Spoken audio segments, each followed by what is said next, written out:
ఇంకా అదేలేండి వాళ్ళ కన్నీటి ప్రార్థనలు, మోకాళ్ళ అవి చాలా ప్రార్థనలు, అట్లాంటి ఇదనమాట. చాలా ఉంటాయి. కనికలము సో కలవారు ధన్యులు. ఉపవాసాలు ఉపవాసాలు అంటే తిండి దొరికినా తినకుండా వాడు ఉపవాసంగా ఉండాలి, అదే అలా అన్నమాట.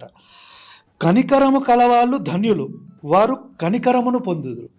ఇప్పుడు ఒక వ్యక్తి సరే భయ్ నీ మీద కౌంటర్ పట్టాడు, కనికరం కలగాలి కదా నువ్వు. ఇది యేసు చెప్తున్న మాటలండి, నేను చెప్పట్లా. అంటే ఇప్పుడు సార్ అవన్నీ ఉంటే వాళ్ళు పాస్టర్లు ఎందుకు అవుతారు సార్?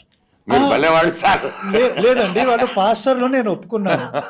ఇప్పుడు క్రైస్తవులు అంటే ఎవరు అని వాళ్ళే డెఫినేషన్ ఇస్తారు. క్రైస్తవులు ఎవరంటే క్రీస్తుని ఫాలో చేస్తున్న వాళ్ళు. మరి క్రీస్తు చెప్పిన మాటల్ని ఫాలో చేయాలి కదండి వీళ్ళు. నేను అందుకే సర్పసంతానం అన్నాను సార్. అట్ట కాదు సార్, ఇప్పుడు నేను ఇంకొక యాంగిల్ నేను మాట్లాడతాను సార్. ఇప్పుడు అతని మీద ఇతను కేసు పెట్టాడు, అతను మన దేవుళ్ళని మాట్లాడాడు, ఇతను వాళ్ళ దేవుళ్ళని మాట్లాడాడు.